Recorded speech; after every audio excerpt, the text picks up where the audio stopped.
Okay, good morning, and yeah, thank you for the privilege, Philip and Rina. Yeah, I'm sharing with Tandeka. I don't know where she is now, but at school, I hated orals. I don't like lots of eyes looking at me, but today I'm actually excited. I'm excited to share a bit about what God's been done in my life, a bit of what I've learned from some people. Yeah, and then hopefully encourages you. And I hope that each one of you receive something from today, whether it's from any one of us sharing, that really motivates you and a tool that you can use going forward. Okay, so this is just a little picture of a little cute baby saying, "You mean to tell me you don't know how to manage your money?" I thought that was cute, so I just put it in there. Okay, so then we start. This is my plan for this morning. Right at the end, there will be time for questions. So please keep your questions to the end. I want to focus and just run through it, and then maybe the answers come as I move through the different slides. So I'll tell you a bit about my background, and then the question: what is budgeting? Why should we budget? And then we'll get to an example and a practical, and there's also will be some pitfalls right at the end, and in between there will be some testimonies. Okay. So, I know there's a German lady here. In German, the word for budget sounds very like a budgie. So, that's a budgie in English. So, can your budget fly? Let's see. So, what is budgeting? Budgeting is creating a plan to spend your money. The spending plan is called a budget. So, you determine in advance if you'll have enough for what you need and what you want. Budgeting is simply balancing your expenses with your income. It is a team sport. Yeah, and you can use it to be a good steward. And in it, you can also approach it and or can be a tool to be thankful for what you have and what you can, even what you can pay for. So, do you have a spending plan? Do you guys have budgets? So, why should we budget? A little verse in Proverbs 27:23 says, "Know well the condition of your flock and pay attention to your herds." So we don't have flocks and herds anymore, but we have money. So we should know what's going on with our money. Okay, then the week following the request for me to speak here, in my quiet time, I read Luke 12. So there are a few treasures in there. So come and dig with me, and let's find them. Okay, so verse 13. Then one from the crowd said to him, "Teacher, tell my brother to divide the inheritance with me." But he said to him, "Man, who made me a judge or an arbitrator over you?" And he said to him, "Take heed and beware of covetousness, for one's life does not consist in the abundance of the things he possesses." Then he spoke a parable to them, saying, "The ground of a certain rich man yielded plentifully. And he thought within himself, saying, 'What shall I do, since I have no room to store my crops?' So he said, 'I will do this. I will pull down my barns and build greater, and there I will store all my crops and my goods. And I will say to my soul, Soul, you have many goods laid up for many years. Take your ease, eat, drink, and be merry.' But God said to him, 'Fool, this night your soul will be required of you. Then whose will those things be for which you have provided?'" So I think the key verse is this verse 21. "So is he who lays up treasure for himself and is not rich toward God." So I think that "and" is very important.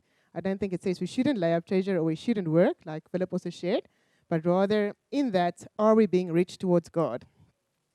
Okay, then let's continue verse 22. Then he said to his disciples, "Therefore I say to you, do not worry about your life, what you will eat, nor about the body, what you will put on. Life is more than food, and the body is more than clothing. Consider the ravens, for they neither sow nor reap, which have neither storehouse nor barn, and God feeds them. Of how much more value are you than the birds?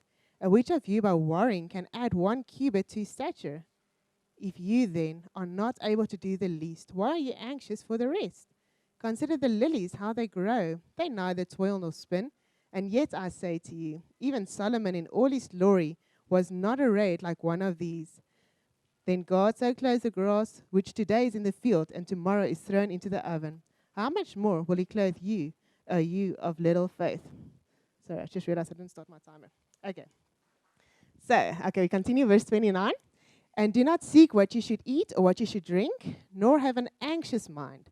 For all these things the nations of the world seek after, and your Father knows that you need these things. but seek the kingdom of God, and all these things shall be added to you. Do not fear, little flock, for it is your Father's good pleasure to give you the kingdom. Sell what you have and give alms. Provide yourself money bags which do not grow old, a treasure in the heavens that does not fail, where no thief approaches nor moth destroys. For where your treasure is, there your heart will be also. Okay, then also the parable of the sower, where Jesus was telling about the seed falling all over the place. Some of the seed fell between the weeds, and when he explained this parable, he said, the weeds are two things. They are the cares of this world and the deceitfulness of riches that can choke us so that we do not bear fruit. Okay, so that's me on the scriptures for today. So just a summary. The rich fool that stands out to me is the greed. Like, are we just thinking about ourselves and what we can hoard up for ourselves? Or are we being rich towards God? Are we using, like Philip said, being good stewards, using this money for God's glory and wherever he directs us to give it? And then about the anxiety. Are we being anxious? Are we worrying? Or, like also elsewhere it says, Jesus said, scripture says, do not be anxious. That God doesn't want us to be anxious. And then I was thinking, okay, but how do we get our minds off this anxiety? And then it says, seeking his kingdom. So I think that sort of takes off our focus if we seek his kingdom. And then the weeds versus the good ground. Are we bearing the seeds, fruit? Okay, so when you are preparing your budget, you can prayerfully do it with God. He wants to be part in every area of our lives. And I've seen when I commit an area to God, I really experience his blessing there. But if I try to work it out on my own and make my own plans and stuff, it doesn't work. So make God part and central of it all. And it's a team sport. Do it with people. If you're married, do it with your spouse. If you still live with your parents, get them in as part of the plan. Or do it with a friend.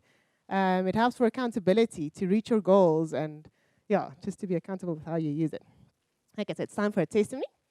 When we were pregnant with our first daughter, I've had like this dream, I think, since high school, maybe even earlier, that I wanted to be at home with our children.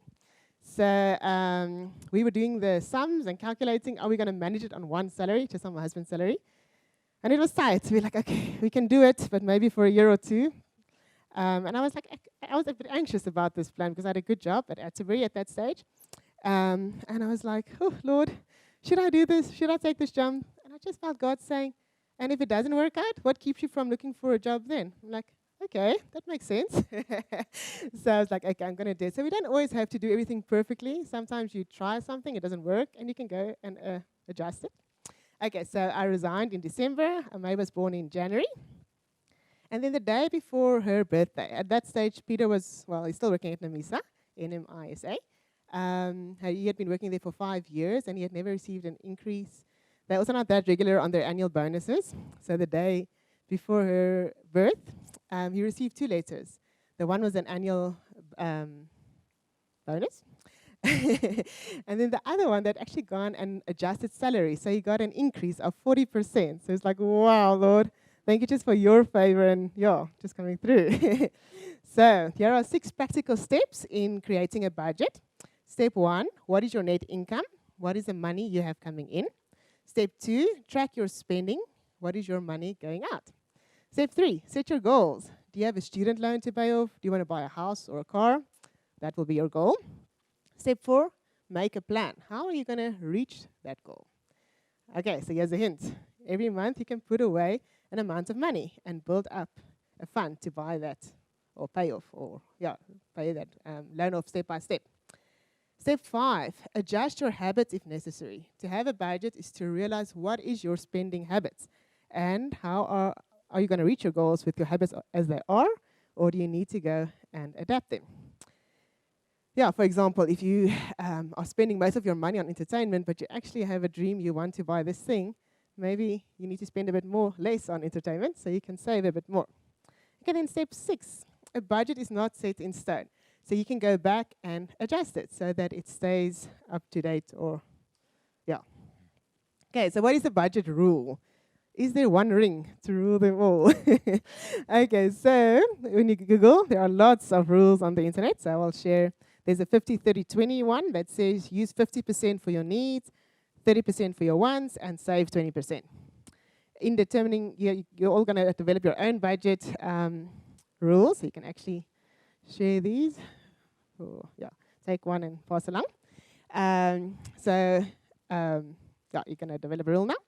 Remember the following things in your rule. 10th, alms. Alms is giving to the poor. 10th is giving to the church, 10% of your income. Family tax or honoring parents. So there are many rules out there. Prayerfully and practically develop your own. I also want to share this little one with you. So it says there are 5 categories. They say you can use 35% on housing, 15% on debt repayment, 10% savings, 25% on life, and 15% on transport. But you each know what you would like yours to look like. So this is not necessarily what it looks like at the moment. This is what you are aiming at. I would like to give 25%, and I would like to use 50% to live on and save 20% or whatever. So we're going to do this, but also in this, try to limit the categories so it's not too widely spread. So balance the level of detail, maybe 5 categories. Write down what you think or know is your budget rule. Then allocate a percentage to it. The percentages should add up to 100%. So this is another example of a group of housing 30%, groceries 20%, phones 10, transport 10, 10, saving or paying off debt 10%, and arms 10%. Okay, I'm going to give you 2 minutes for this one, and then we'll continue. Okay, so while you're still busy, you can still continue. I'm going to share another testimony. So we had the opportunity to go to Germany for 3 years. My husband got a bursary to go and study his PhD or do his PhD there. Yeah, it was quite an interesting time. So we were renting a furnished apartment, but it was quite expensive, of course. So I was on the lookout for something more, cheaper. And then I came across people that were wanting to. Let me tell this. In Germany, if you rent an apartment, you get an empty shell. So you basically have a bathroom. You have to put in your own kitchen. You have to put in your own floors. You have to paint the walls. So you get this empty thing. So it's like, oh, this is not really making sense for us. We only want to be there for a short time. But then we came across people that wanted to sell their furniture. And the rent they were paying for the apartment was much less than we were paying, and it was like 5 minutes from Peter's work. So it was a good opportunity in that way. So I calculated it. I said, okay, so the amount of money these people want for the furniture, and I added the remaining time we were still at in Germany. I think it was a year or a year and a half. And I compared that to what we would pay for the furnished place. So if I take that year and a half's monthly rent, what was the totals compared? So they were equal. But the bonus being, if we move to this other place, at the end of this time, we would have the furniture, and whatever we could sell it for would be profit in our pockets, and we could use that when we come back to South Africa to help us buy a car or whatever we needed. So that's what we did. So sometimes saving is also different. It's not necessarily just putting away money, but also looking at other opportunities. Okay, so now we're going to get to the budget example. So here's another page. Did everybody get a page the first round? I've got some extra here if you didn't. So if there's not enough, just let me know. So on this one, you are going to fill in your budget. So first, leave the top section open. Let me just quickly get my example that I can just tell you what to do.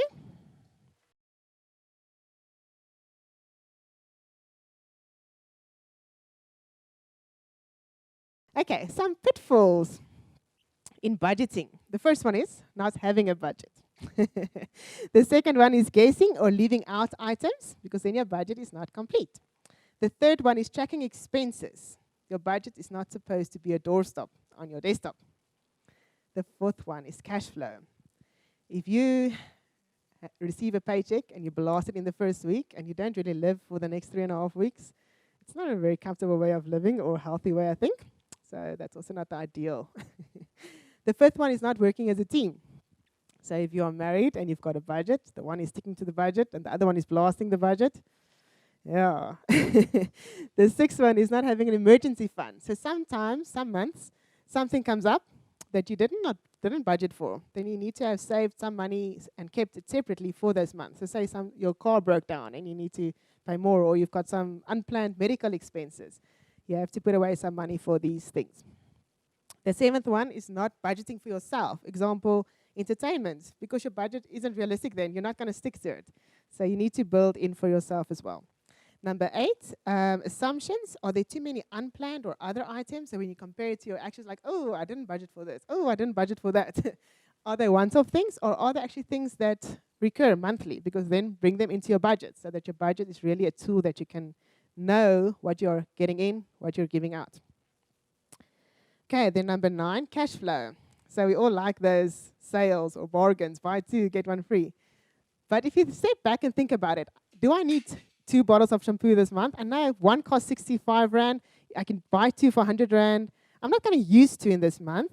And that extra 35 Rand I'm using, is it extra money I had? Or do I actually have to go and borrow at another expense so that I can pay for the shampoo that I don't need this month?